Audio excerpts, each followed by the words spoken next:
to get past to actually know someone, you have to kind of look past their appearance and their kind of physical being and be able to actually see them for who they are. And that's really difficult to do in today's day and age when everything is about appearance. I was wondering if you had any ways on how you can really look past someone and not cast judgment upon them and really get to know them on a deeper level. Sure. Just to put it in context for those of you for whom it's your first time, he said, you frequently talk about how we should look past people's physical appearances and look into the soul of who they are. That's something we talk about in here a lot, is the suffering that comes from our identification with our physical body, both our own as well as other people's. So we're constantly judging ourselves physically. How thin I am, how fat I am, how pretty I am, how ugly I am, how old I am, how young I am, how I compare to other people, all of those sorts of things that just lead to suffering. Even if it's just in my mind it's suffering, but frequently it then also actually leads to actions that are taken out of anger or jealousy or competition. And then, of course, the karma from those actions comes back to us. And the karma itself is bitter. So it's sort of a suffering from beginning to end situation. So he said, you frequently talk about that. He said, but it's really hard. In today's day and age that's so focused on physical appearance, how can we look past them?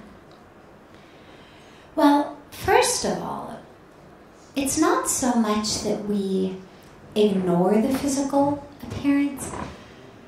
The creation is beautiful. The divine, by whatever name, whatever form, whatever religion we may be, has created the creation in an infinite number of ways and an infinite variety. Whether you look at a flower garden and you have dozens of different types of flowers, you have roses, you have jasmine, you have sunflowers, you have so many. Whether you look at a vegetable and fruit garden, you have so many different types. Whether you look at people, so many types. 7 billion people on earth just today. Not one of them matches. Not one. Think about the incredible creativity of the Creator. I mean, if I handed out paper and pens and said, okay, draw a person. And then you were done, I handed another paper, said, okay, now draw another person. Hand another, draw another person. For most of us, after about 10 or 12 people, we would run out of creative options. Okay, I've done the brown hair and blue eyes, I've done the blonde hair and black. It doesn't even include all of those who lived before, all of those who will live again in the future. Unlimited creativity. So I mention this because when we focus on the soul and the spirit, it doesn't mean we ignore the beauty of creation. It means we don't identify as it. Because every aspect of the creation is constantly changing. Whether it's a sunset, right? I mean, anybody who's ever watched the sunset on the beach, you know that you've got really about 30 seconds actually. Once the sun hits the horizon, it starts going much, much faster. When it's in the sky, it's still a bit slow. As it hits the horizon, just you go to reach to get your camera out, you turn around, you focus the camera, and boom, sun is in the ocean. Constant change, constant change. Flowers, trees, nature, our bodies, the sky. Whatever you're looking at in the creation, if what you're looking at is form, it's constantly changing. And so we don't identify as it because our identity is something that's eternal, right? This is what Lord Krishna emphasizes in the Bhagavad Gita. You've never been born. You'll never die. Fire cannot burn you. Wind cannot dry you. Knives cannot cut you. Well, clearly we're not talking about the body here, because that changes every minute, every moment.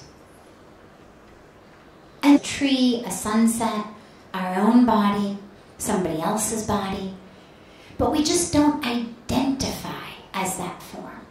And so similarly, when you are interacting with other people, there's a couple of ways to do it.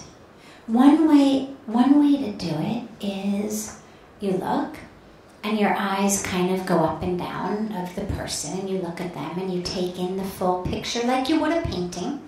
You go to a museum. You're going to look at the full painting. You're not just going to look at one part of the painting. You take it in as a piece of artwork without any judgment. So we take it in, we see it as a piece of divine art. Like you do in a museum. Ah, here's this beautiful painting. Here's this beautiful painting. Here's this painting. Here's that painting. And all the paintings are different, even though the artist is one. But the difference between a person and a painting is that we also have the soul inside. The outside is the painting. The outside is the sculpture. God's piece of art. And they're all different.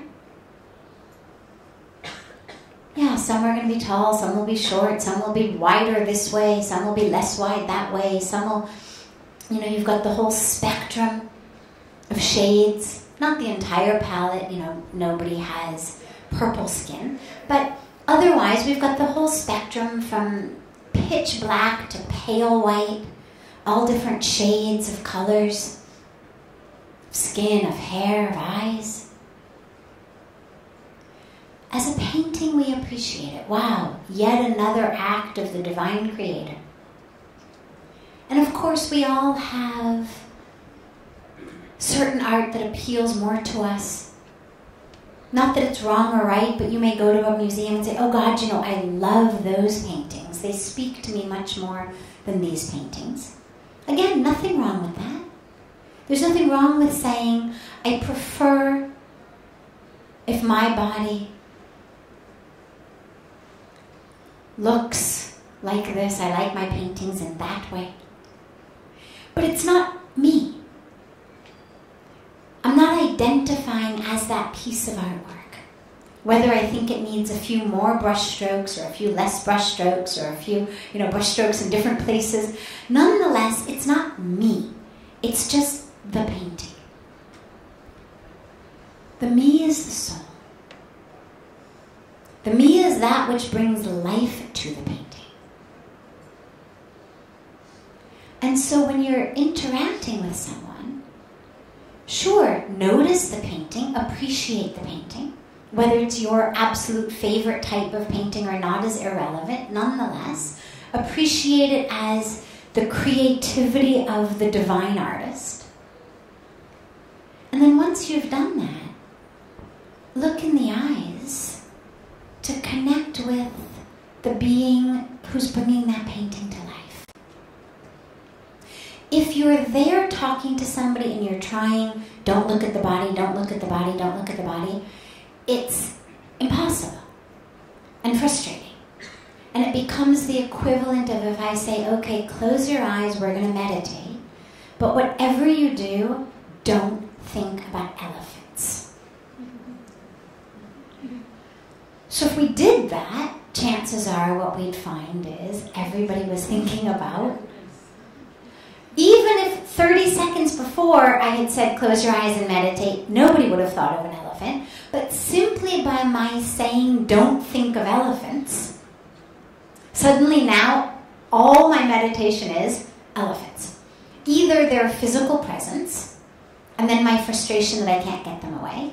Or the mind going, not thinking about elephants, not thinking about elephants, not thinking about elephants. Well, my consciousness is still on what?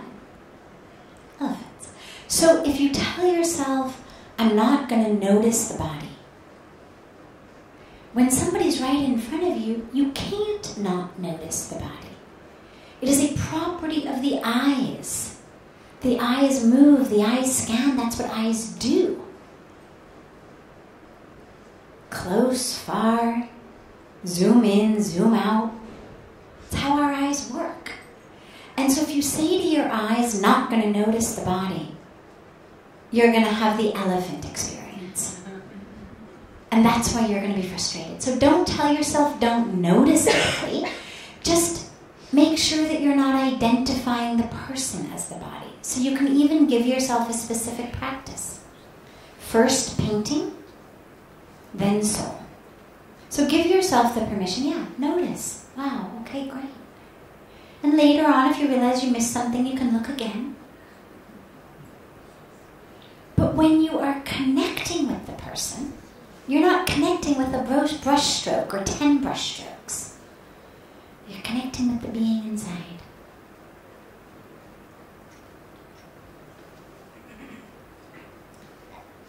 Other questions? Bhagawati, Yes. is this irrespective of the chatter in the head? It has to be irrespective of the chatter in the head. Because if the chatter in the head starts to determine how I live, what I've done is I've turned over everything that matters to the most insane, intoxicated, not spiritually intoxicated, but like on drugs intoxicated, dictator on earth. Because that's what the mind does. At its best, it's just a random drugged out monkey. Can't quite figure out where to sit. Little here, little there, swing here, swing there. That's the mind, the regular mind at its best. At its worst, it's running a constant commentary. How dare you say that? Why did you say that? That was so stupid. What are people going to think? But Or one can rise over that. oh, of course, absolutely. Because that in any case continues.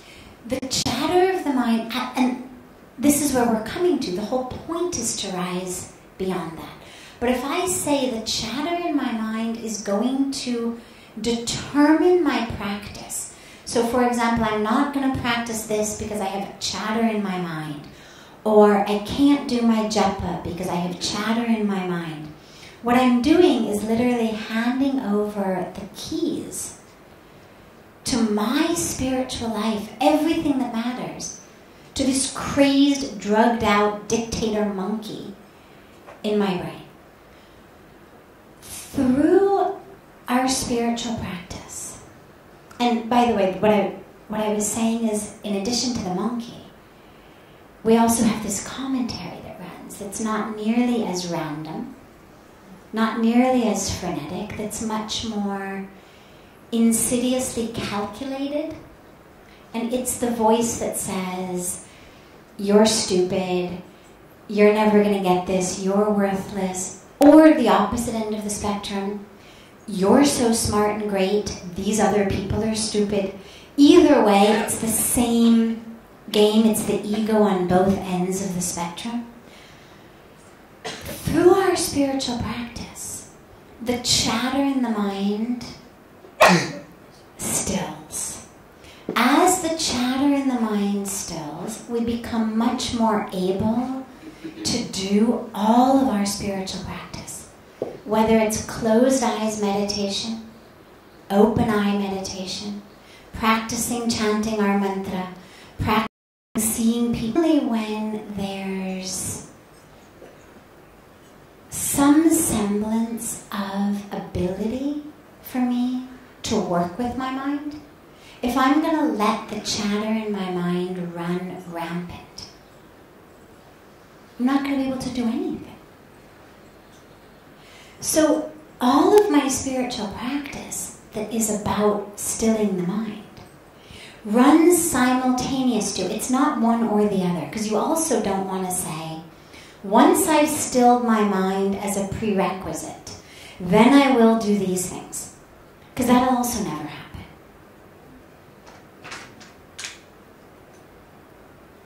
You'll gain control. It'll become stiller. The chatter will get less and less. The space between the chatter will get longer and longer. The chatter will get quieter and quieter. But it's a product of the mind that we have until and unless it's enlightened. We are the product of that. I'm sorry? I think we are the product of that chatter. It's we as we identify. The self we identify as is a product of the chatter. The chatter is a product also of the self we identify. So I'll give you an example. A simple example.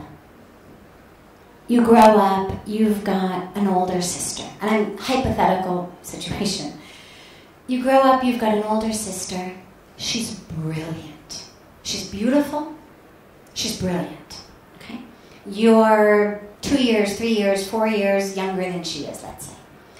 As you go through school, wherever you go, you are constantly walking in her footsteps. And everybody says to you, why can't you be like your sister? Now, due to the genetic play, you're not quite as physically attractive as she is. And studies don't come quite as easily to you as they do to her. But what starts happening at a very, very early age is you decide, I'm not good enough. People tell you you're not good enough. They don't mean to. They're not trying to be mean. They just say silly things. God, you know, your sister could do it. Why can't you? Your sister got A's. Why are you getting C's? Oh, I remember when I had your sister in my class. God, she was so wonderful and beautiful. You know, these things that are so seemingly harmless, but really plant the seeds in people. And this is just one of 10 billion possible examples, but I wanted to keep it simple for a reason. So now your mind, from the time you're tiny in school, starts saying, I'm not good enough, I'm not good enough, I'm not good enough, I'm not good enough, I'm not the smart one, I'm the stupid one, I'm the ugly one. Now, even the skills that you do have, because of course they're different than what she has, but you too have come into this world with a full, beautiful package. But you don't even have the inner drive to explore them, because you've got this identity of the not pretty enough sister, the not smart enough sister, the not good enough sister. Now, as that works in your mind, it is creating you. That mental chatter in your mind creates you. Maybe at a young age you decide, well, forget it, I can't be her, so what's the point? I might as well not take care of myself. I might as well eat lots and lots of junk food. I mean, if I can't be as pretty as she is, what's the point of even, like, taking care of myself? You become overweight, you become sick, you stop, you know, whatever it may be. You stop trying in school, what's the point? I'll never be as smart as she was. Now, the things that actually you have, that if you had been born, say, in a different family or in a different environment that hadn't compared you constantly like that to her, those things would have flourished.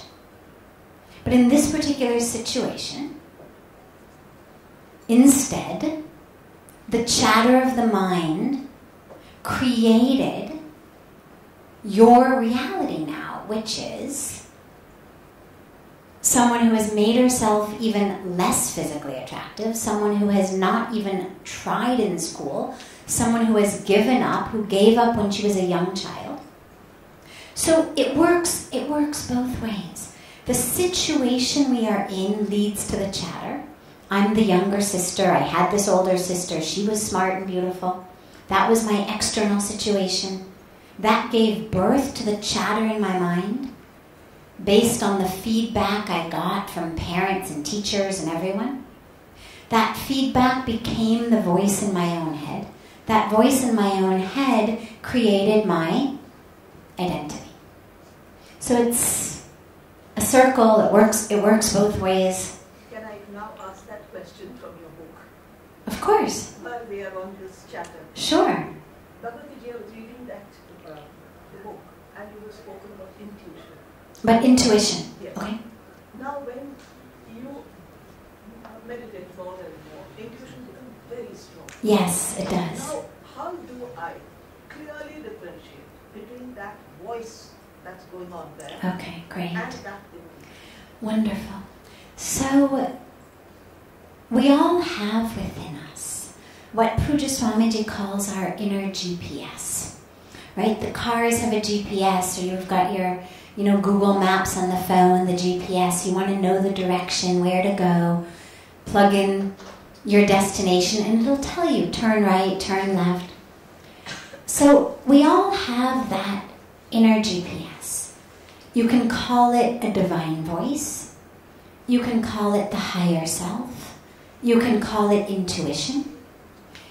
These are all different ways of describing that, an inner knowing. Not a knowing that comes from my five senses. Not a knowing that comes from something I've seen or heard or touched or tasted or smelled. But nonetheless, I know. We all during our life have had experiences of inner knowing. Some of us have listened to those experiences and been very happy we did. Some of us have not listened to the intuition. We've doubted it, we've ignored it. Later on we've regretted, oh God, I really should have listened. Nonetheless, we all have that inner voice. Now what Anuradhaji has asked is, how do we distinguish that inner voice from all of the other voices that are also inner voices? One being, in the hypothetical example I gave, the voice that says, you're stupid, you're ugly, you're unworthy, But there's dozens of inner voices we all have. We have the voice of our fear. You're going to fail. We have the voice of our desires. Here's what I need. Gotta get that. That's the key to my happiness. If I just could go to that place, if I just could have those clothes, if I just could marry that guy, if I just could lose 10 pounds, then I'd be happy. Voice of our desires. We have the voice of our ego that swings the pendulum from the positive to the negative, but it's all ego. So the ego is the same one that says you are the most worthy, and the same one that says you are the least worthy. Just different faces of the same ego. We've got the voices of our parents, both the positive stuff and the negative stuff. We have the voices of our teachers. We have the voices of our society, our culture, that also tells us, here's what success is. Certain cultures, success is, you better have a job. No, you shouldn't stay home only and take care of the kids. What do you mean you don't also work full-time? Some cultures, it's the opposite. What do you mean you work full-time? My God. How could you possibly let somebody else take care of your children? So, voice of culture. You're too fat, you're too thin, you're too pale, you're too dark. What our culture tells us. So we've got all of these voices in our head, and then of course there's the inner voice. That divine voice, and how to tell the difference. The only way is practice. When you meditate,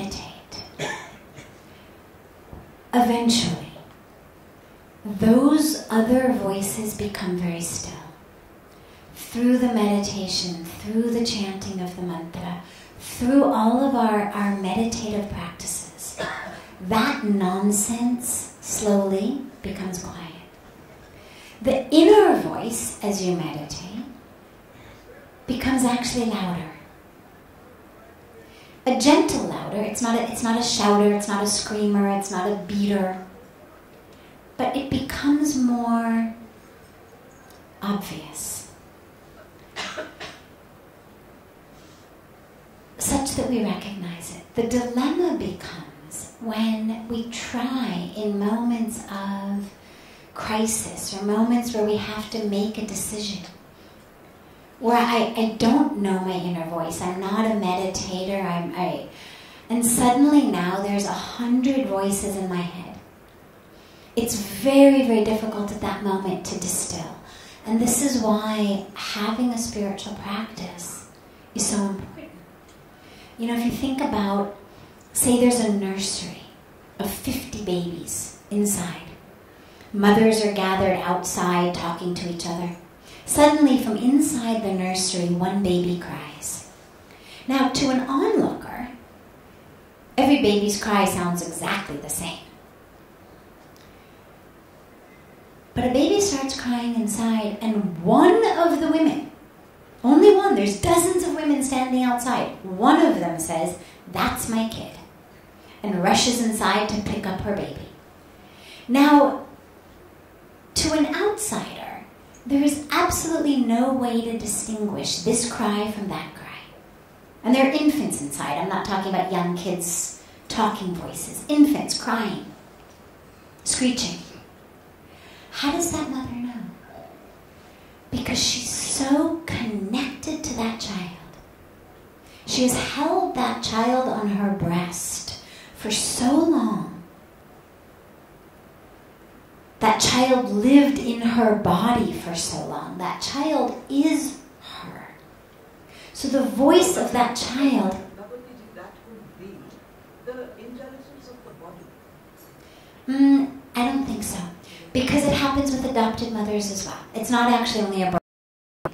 So in moments when there's 100 voices going, like 50 kids screaming in a nursery, are we going to know, that is my inner voice? The other way to know, and there's several techniques, but for me personally what I found is the inner voice is almost never frenetic. It's not hyper. Desires are hyper. Gotta have it now. Fear is hyper. No. The inner voice is almost never frenetic, even in moments of great importance. So even in my life, in moments when I came to India and had this experience on the banks of Ganga and knew instantly, this is home. The voice was there. It was instant in that moment. But even in such a powerful moment, it was not frenetic, it was not hyper. It was not now. There's a quality to intuition, to the divine voice, that is much calmer than the frenetic drama of our fears and of our desires and of the rest of it. So that's one way to know. The other, for me, way to know is the voice that makes you feel separate from yourself. So the voice that puts you into the body, whether what the body looks like or what the body can do. So the voice that says, you can't do that, you're not smart enough. You can't do that, you're not good enough, you're not rich enough, you're not young enough. The voice that is identifying you by the body is not going to be your intuition. Because the intuition, the inner voice, It's soul. It's not body. And so the more a voice is trying to stick you into a false identity, the less I would trust it. And third, when you listen to the inner voice, when you're lying in bed at night, there's going to be a voice that when you listen to it, enables you to breathe and fall asleep. Doesn't mean it's easy. Doesn't mean it's not going to be a drastic change in your life, but even if what that voice is telling you is a drastic change, nonetheless, there is a moment of,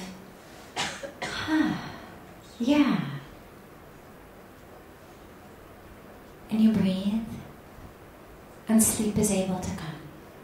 The voices of fear, of ego, of desires, of culture are the voices that keep you from sleeping. Those are the voices that are relentless. The inner voice is prepared to wait till morning, if necessary. It's patient, it's there, it's you. And so if voices are keeping you up in the night and not letting you sleep with a frenetic quality, chances are it's not intuition. Yes. So in your experience, what's the simplest way of meditation? Simplest way of meditation, I would say, is meditate on the breath. It doesn't require you to know anything, memorize anything. But I'm actually also a proponent of different types of meditation. I mean, personally, I practice different types. Meaning, my core meditation is a meditation on the breath with the chanting of a mantra practice. It's not my everyday thing. I'm much more of a bhakti yoga person by an everyday. But just allowing the question to percolate. Let the answers be non-verbal, only the question is verbal. So the question comes in verbally, who am I? Who am I? Or I am the soul, I am the soul, whatever it is. And my instinct, because I'm academic, because I'm verbal, because I've got an overactive mind, is to start, yeah, I know I'm the soul because blah, blah, blah, blah, blah, and not to go there. We're not writing articles, we're not giving lectures, we're not analyzing, we're not justifying. But can my being experience the answer in a non-verbal way? And that's a really beautiful and fun practice of meditation also. It takes me into a very different place. So these are all practices that are actually quite easy. None of them requires any special skill. I also do a lot of japa. Prior to meditation, during meditation, it brings the mind still. I would say those for me are the easiest way. But, you know, if we went around the room and we said, what's the easiest yoga asana? Probably as many people as are sitting here, we'd have as many different answers. You know, for people who are young and limber and no knee issues, you know, sit in Padmasana. I used to sit in Padmasana in kindergarten. I had no idea it was called Padmasana. We thought it was really fun. We'd fold up our legs and walk on our knees and, you know, I didn't know yoga. I don't even remember learning that. But at that age, I would have said, oh yeah, that's the easiest thing to do. We used to do it in school auditoriums. You take people, as we age, the posture that's easier for us is going to become a different one. But the point being, there's no right answer. There is no one easiest yoga posture other than, Shavasana. But if you've got a back issue, if you've got a certain back pain, lying flat on your back in Shavasana is not an easy asana. And actually they've got to bring a chair and you've got to put your knees up on the chair because the back can't relax without it. So even Shavasana is not easy for people with certain back issues. So just as there's no one easiest or right or best yoga asana, there's also no one right or easiest meditation. Whatever works for you. My favorite story on this subject is a story of 3 guys who are stranded on an island. And naturally they're panicked because they're stranded on an island. And they pray and pray and pray for God to save them. And one day they wake up and there's this canoe on the shore. And they're ecstatic and they get in the canoe and they row the canoe back to the mainland and they're thrilled, we've been saved. A couple weeks later, someone sees them walking through the marketplace in a single file line and they're carrying this canoe on their heads. And the person asks them, why are you carrying that canoe on your head? And they say, oh my God, this canoe, it saved our life. We were stranded on the island and this canoe is our best friend. It got us across. And the person said, well, that's great, but why are you carrying it on your head in the market? And again they said, God, this canoe, it saved our life. It's our best friend. We were stranded. Now, you understand, the canoe was a tool to get them across the water. It didn't actually matter what it was. It could have been a yacht. It could have been a raft. It could have been jet skis. It could have been anything. All that mattered is that they were able to use it to get across the water. And that's what meditation is. It's not about the technique. The canoe served its purpose. It brought them there. Now they've actually handicapped themselves by holding on with this death grip to the canoe. Because obviously you cannot move through the world very well if you've got a canoe on your head. In the same way, when we meditate, it takes us across the water. Once you reach where you're going, because there comes a place when you're meditating where whatever the technique is, it falls. And there's a point, I begin my breath, my mantra, and there comes a place where there is no breath. The mantra is kind of chanting itself. And in that place, if I tell myself, oh wait, I've lost the technique. Oh wait, my breath. Oh wait, whatever technique you use. With the awareness that all that needs to happen is it needs to get me there. And when I'm there, that's the point.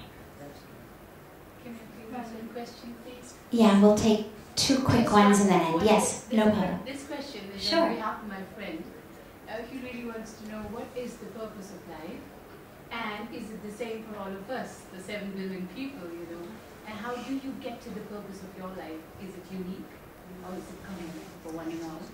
Thank you so much. Sure. So the purpose of life for all of us, every one of us, is to wake up, to know who we are. That's why we have taken human birth. This is what our scriptures, this is what the tradition tells us. The reason that each of us has taken birth as a human is to experience, to know, but not intellectually know, the divinity within the self. And the oneness of that divinity within the self with the divinity in the world. That is yoga. When we say yoga, yoga means union. union of the self with the divine.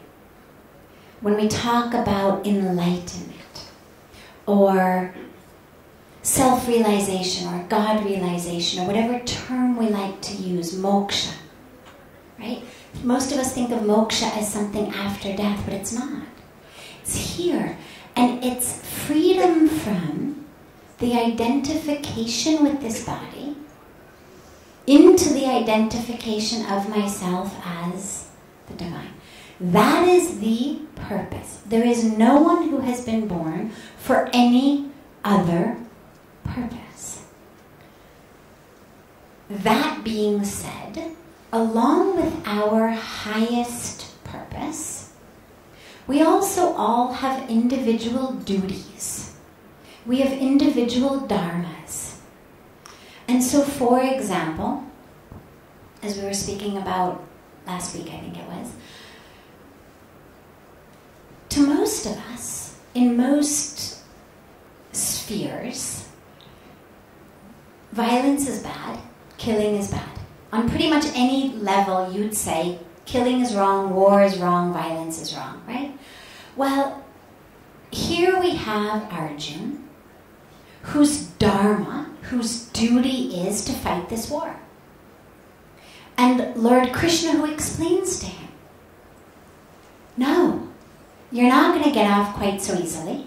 No, you don't get to go meditate. Now, if we went around and we took a vote and we said, okay, well, killing your gurus, would anyone say killing your family, killing your gurus, definitely higher than meditating? Of course not. And yet, here we have in the Bhagavad Gita, Arjuna being told, essentially, not so fast, buddy, not out of here, not into going and meditating. You are going to stand here and you're going to do something that is not fun, that doesn't feel good, that's not glamorous, that's not romantic, that goes against everything that you thought, because this is your duty. So, in addition to the purpose, because clearly, if we simply said my purpose is to realize my divine nature, it's going to come much more easily if I were sitting somewhere meditating than if I were firing arrows out of a bow.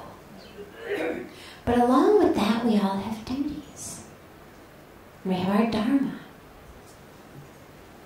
And that's individual. I mean, yes, of course, there's universal dharma as well, but we all also have our individual dharma. And that's very individual. That each of us, and it's also, not only is it individual, but it also changes. It changes as our life goes on. Your duty at this stage of life may be very different than your duty was 10 years ago or your duty 10 years down the line. So this is where we have our purpose that we must hold on to as we do everything. Because sometimes our duties aren't fun. Sometimes our dharma may not be fun. You know, I mean, you imagine if in order to make ends meet, you're a housekeeper in someone's home, and so you spend all day long scrubbing floors and washing dishes. Well, no, that's not your purpose. It wasn't that you came onto earth with dishwasher stamped on your behind. It's also not your duty or dharma in terms of you don't have the dishwasher dharma. But your duty is to provide for your family. Or for yourself. Maybe you really want an education. But there's no money for an education. So you've got to do whatever you need to do to make enough money to put yourself through school. Or to put your kids through school.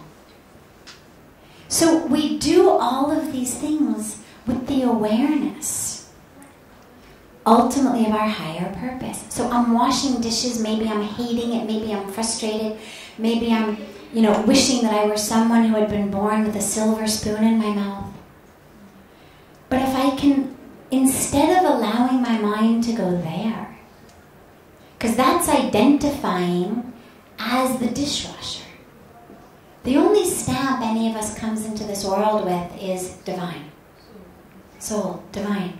So, as you're washing dishes, don't identify as that. You identify as, how can I, through having sudsy water on my hands, experience my divine nature? Because the divine nature is just as able to be present with sudsy hands as it is doing something else. It's not that the divine nature can only be experienced if you're behind the wheel of a Mercedes and not if you're, sitting in an auto rickshaw or in a bus. Whatever you're doing, you can experience your divine nature.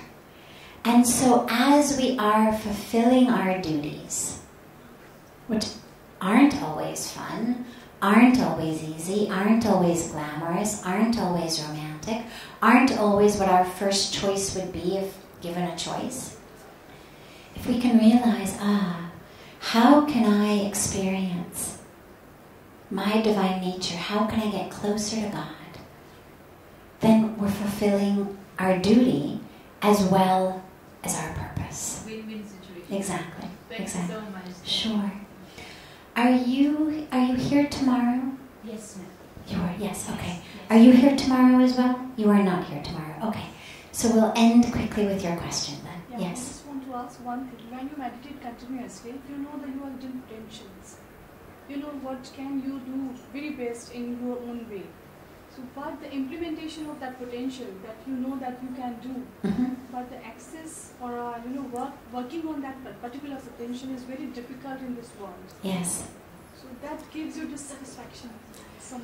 So most of us, when we think of potential, we think just of our work potential. And this goes back to what we were just talking about.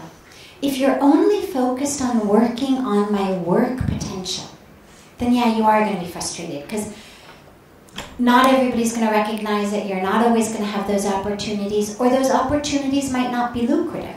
Maybe you're doing it, but nobody's prepared to pay you for it. So it's not such a win-win situation then, because you're not able to make a living. If instead of thinking only of your work potential, if instead of that, think of your higher potential. So whatever you're doing, if you can do it with the aim of getting closer to God and experiencing your own divine nature, then you're really fulfilling your potential, regardless of what you're doing. Seeing you all here again tomorrow. Have a wonderful night.